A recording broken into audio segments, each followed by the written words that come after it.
All right, welcome everybody to the first in a series of webinars we'll be conducting here for the Etumos. I'm Rusty Hall, account executive here with the Etumos, and today's topic is help, call a plumber, how to fix a leaky lead funnel. We'll be diving into the topics around lead lifecycle processing, lead funnel construction, common mistakes and cracks that you see along the way. So with that being said, let's get rolling. A little bit about myself. Again, I'm the account executive here with the Etumos team. I'm a long-term marketing practitioner. I have over 10 years of marketing automation experience working across multiple platforms.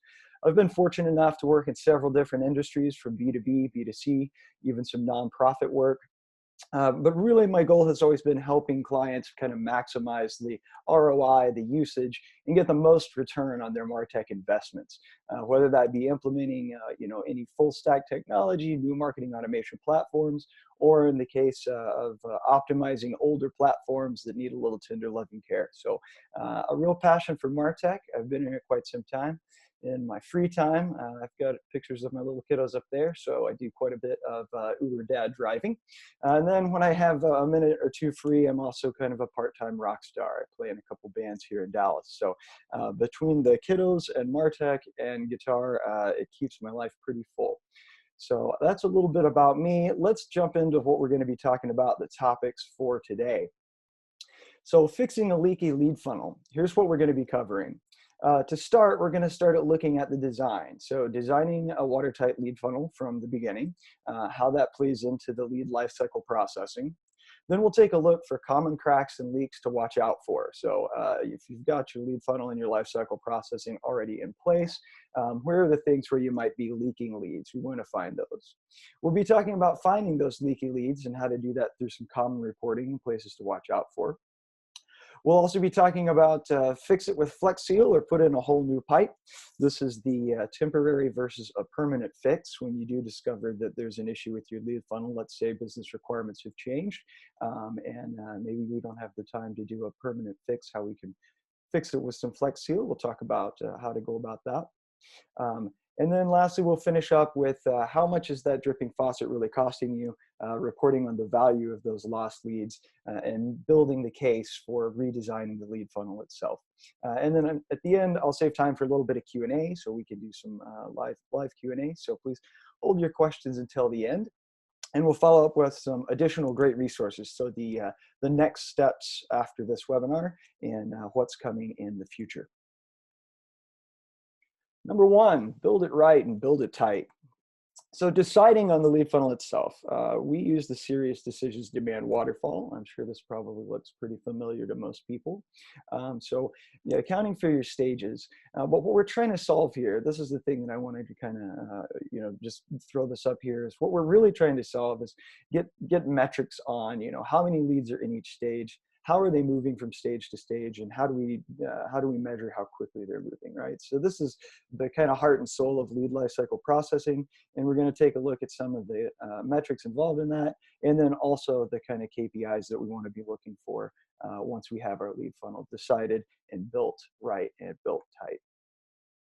So here's what we're driving at. Volume is the most basic metric of your lead funnel, as most people know. It's simply just knowing how many leads are in a stage at any given point. Then we get a little more involved with conversion rate. Conversion rate is, what's the drop off from funnel? It's what gives the funnel its shape. It keeps us from having, the flat funnel scenario that you see if your conversion rate is not really working for you. So we're going to take a look at that conversion rate and what the fall off between stage to stage is. Velocity, which is how quickly we can move leads from one stage to the next. So knowing velocity is important so that we can kind of make those future predictions, right? If we know our volume and our velocity, we can get a snapshot, an idea of what our funnel is going to look like 6 months down the road if we've got this. All this plays into the main metric that we're actually trying to drive for, which is revenue forecasting, right? So when sales comes in with sales goals, or marketing comes in with marketing goals, and we say, can we hit X dollars in revenue by X date? So from there, if we know our volume and we know our conversion rates and we know our velocity, then we can reverse waterfall forecast, right? So we can take those numbers, we can take that goal, our target date, and then using these metrics, we can forecast back. So that's the real concept of, why the lead life cycle is important, why knowing your demand funnel is important, and deciding on those things up front, making sure that they support these metrics that we're going to be trying to pull out. So the backbone processing of any good lead funnel is your lead lifecycle processing program. And this is simply that architected program that's in Marketo, which automatically routes leads as they're created into appropriate lifecycle stages.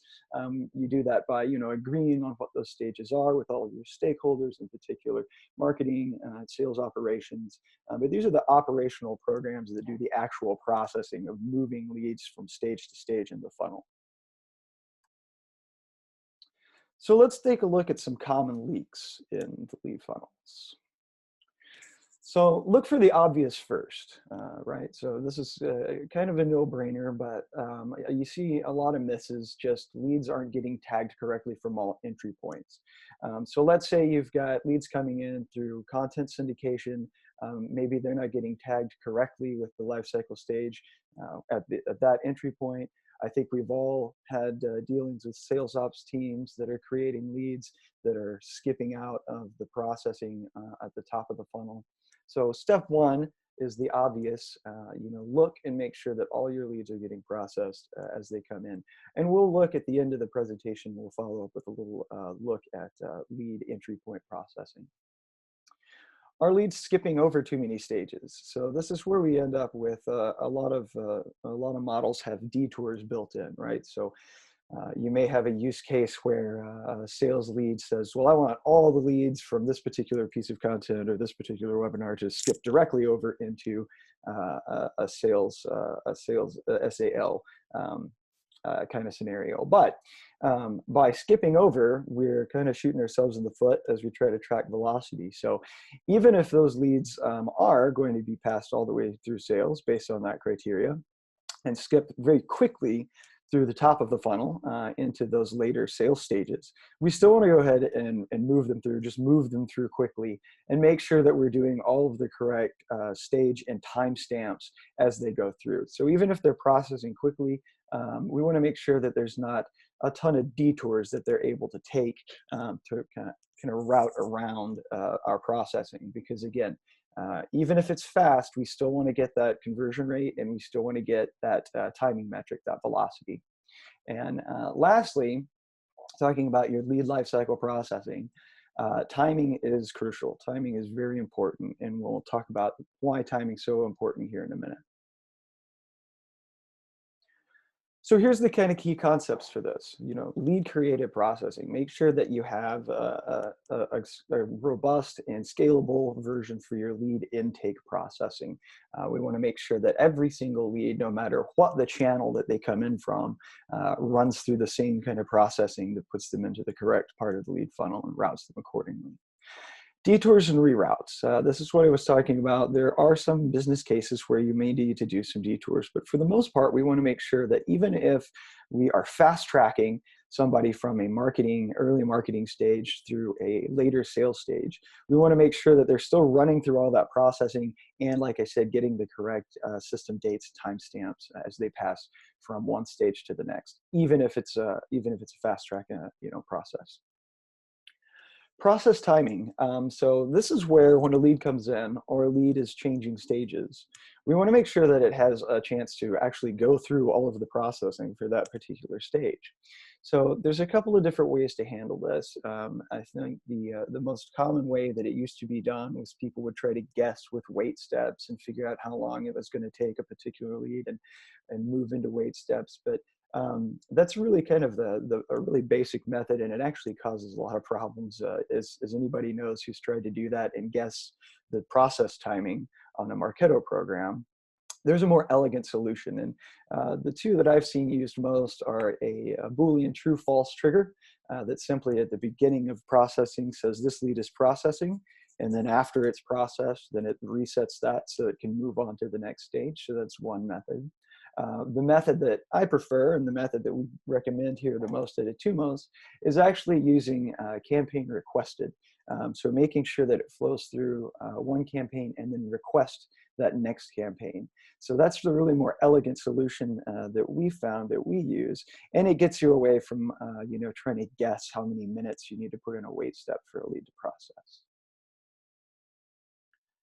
This is the other nice part about this is the Etumos framework here, little snapshots of some of our lifecycle processing. One of the kind of nice unique things about ours is we use the one lead is created trigger, which then uses that campaign request methodology to make sure that it runs through the rest of the campaigns for each one of our stages. So as you can see here, all processing is driven by that campaign is requested. The nice thing about that is, again, because we're not dealing with wait steps, we're reducing errors and we're reducing misses by using that kind of structure rather than the guesswork of the kind of old way of doing it. Finding leaks. All right, let's take a look at finding leaks. I like to use my analogy. I had a leak in my pool, and I had the pool guy come out, and I was wondering, how does one even find a leak under a concrete pool deck? Well, they use this little listening device, right? So they have this kind of audio scope that they can listen for the sound of the rushing water underneath the pool deck, and then drill right down there in like a little tiny little shoebox area, find the leak exactly, and fix it and patch it back up. But I thought it was really cool, and I like to think that's kind of the same thing that I'm doing when I'm looking for leaks in a lead funnel. I need a good device, a good way of listening to see where that rushing water is or those leaking leads. So let's look at some methods to do that. First, pretty basic stuff, just snapshot with smart lists. So for each one of the stages that you have in your life cycle and in your demand funnel there, we just want to make some smart lists that will give us at any given point, we can log in there, pull up that smart list, and then see who's sitting in those stages. Important stuff to do, and create you a view too, where you've got those system date stamps for when they move stage to stage, how many times recycled, any of the counters that you might have in there to show that somebody's recycled back and run through. So make a view for those smart lists and make smart lists for each one of your stages. Listening for leaks within each stage of the smart list. So that's where we're going to go through, and we're going to show you, how you can line that up with the third step, which is a good people performance report and grouped by funnel stage. The nice thing about those people performance reports is that they give you the ability to do a smart list and then group by that. So key concepts of what we're talking about here. So number one, this is easy to look for within the smart list, right? Just straight out of the gate. Is the lifecycle stage populated? If not, then we know we've got a problem with that intake processing, right? So we need to go back when we were talking about at the beginning of the presentation here about what does your intake program look like for your leads?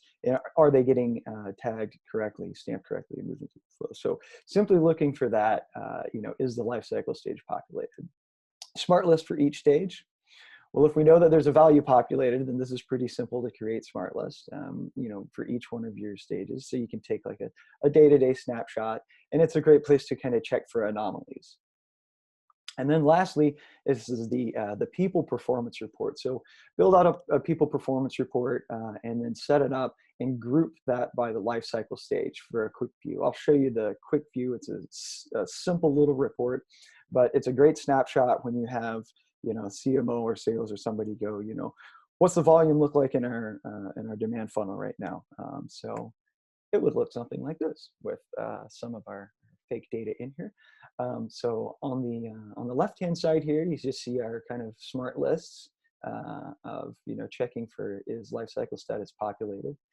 We've got current MQLs there, but again, we would have a smart list for each one of those stages. On the right side, we've got this people performance report that we pulled up here, and the report just simply shows you a quick snapshot of everybody in your funnel. And then what all of the various stages and the volume at each one of those stages. So this is a great way to kind of track down, again, look for anomalies here. This would be kind of the place to start if you've got an older life cycle processing program in place that needs some love and probably a revamp. This is a great place to kind of start so that you have an ear to the ground, as it were, to listen for those leaking leads. All right, that brings us to this: fix it with Flex Seal or fix it for good. Oh, so what do we mean here by the fix it with Flex Seal or fix it for good? All right. Obviously, we want to ask a couple of questions here. Rebuilding a life cycle process is quite an undertaking. It's time intensive, it's resource intensive. We want to make sure that we've got all the stakeholders buy-in. So we want to ask a couple questions. How bad is the leak, number one? What's the volume that's been leaking out of this hole in our lead funnel and causing errors in our reporting? How long has the leak been going on?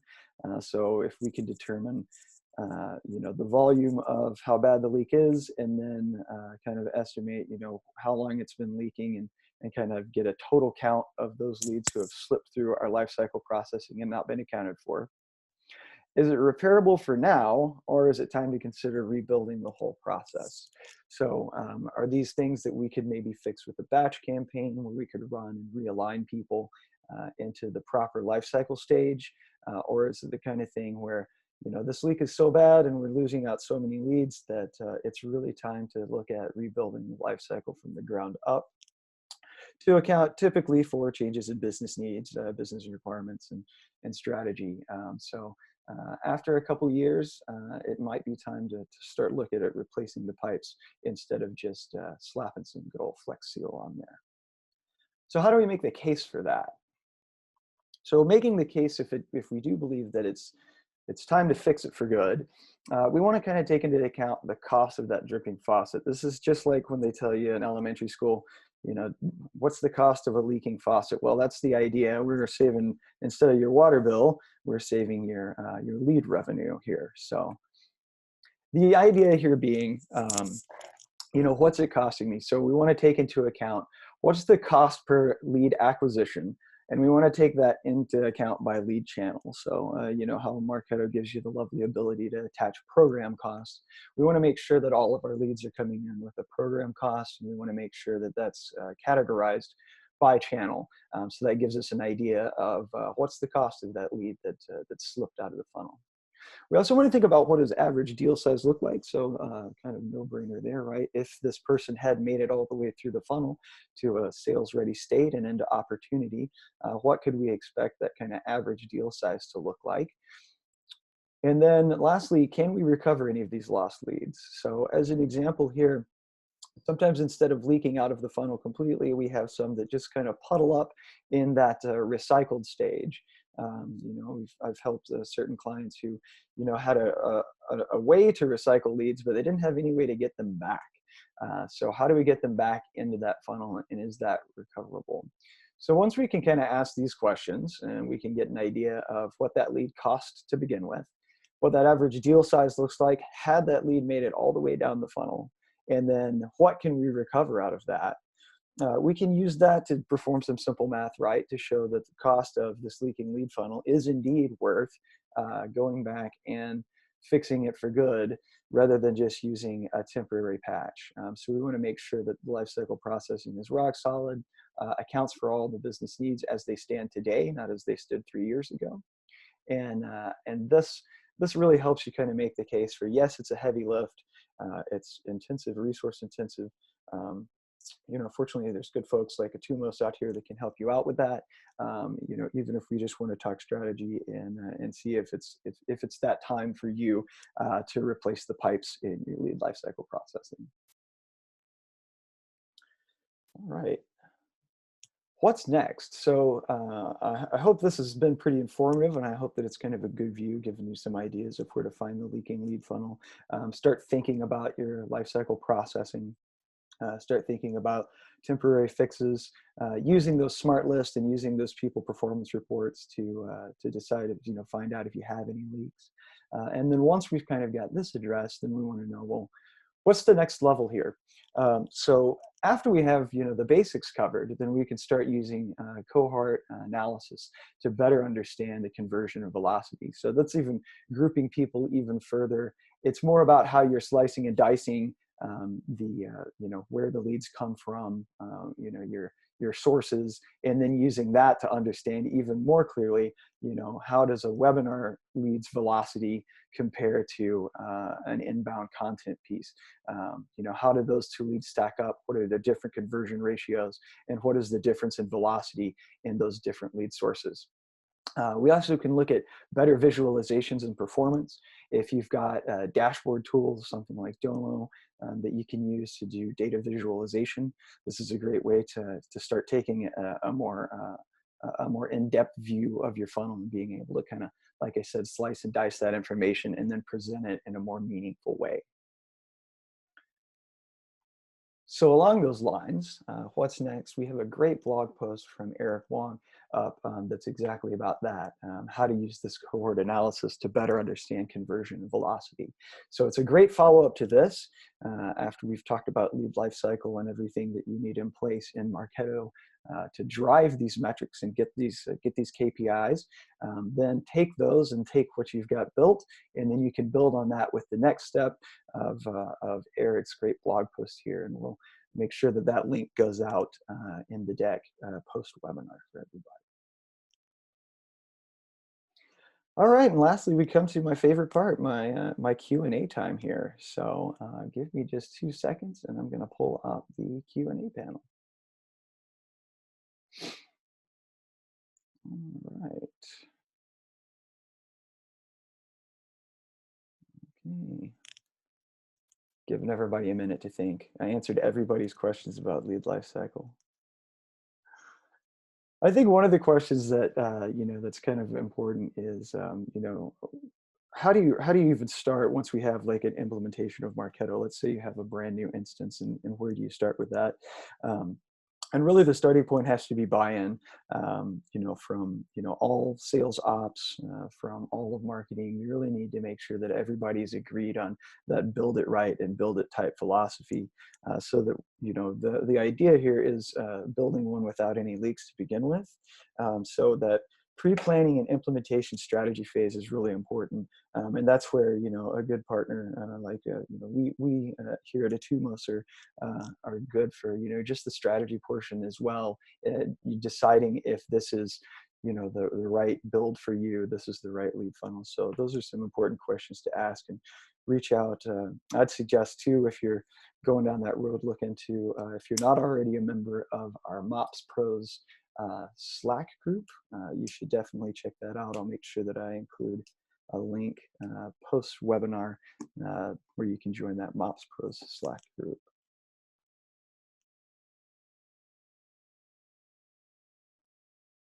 All right, well, doesn't look like I have any, oh, well, maybe.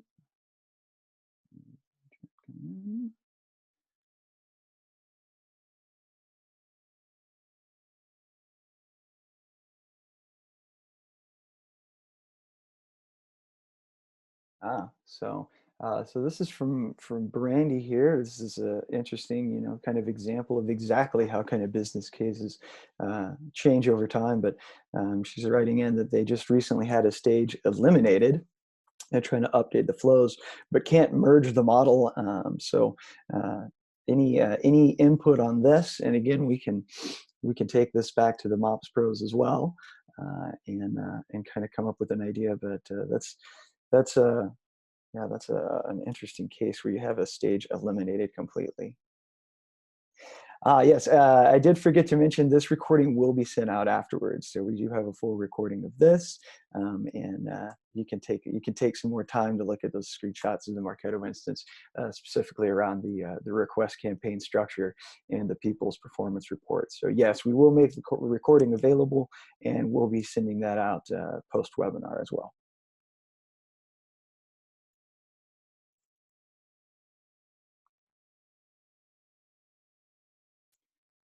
All right. Well, I think we've got all of our questions answered here. I'd like to thank everybody again for attending the first in our webinar series here. We're planning on hosting these monthly, so there will be additional information for upcoming webinars that'll go out with the follow-up, the video for this, those links to the MOPS Pro Slack channel as well. So watch for that coming into your inbox, and we'll put more details about the coming webinar. June is shaping up to look like a roundtable webinar. So we've confirmed Jay Barron from Armor Cybersecurity. He's head of demand gen there. And then also Jeff Q of Magnitude Software, who is leader of global demand gen. So the next topic in June will be focused around how demand gen works hand in hand with marketing automation to make sure that marketing automation is set up to continue to nurture and drive those what are very expensive PPC leads in many cases. So it's about working hand in hand across the aisle with your demand gen side. So it'll be two practitioners and yours truly here from the consultant's point of view. So with that, I look forward to seeing everybody in June. Thank you so much for attending the first one of these. Go out there, get your listening devices on, start listening for leaks in your funnel. If you have any questions, you can reach out to me directly. I'm happy to set up a quick 30-minute Q&A. We can talk personally about your instance and see if there's anything that we can do to help. So thank you everybody so much, and stay tuned for the next one in June.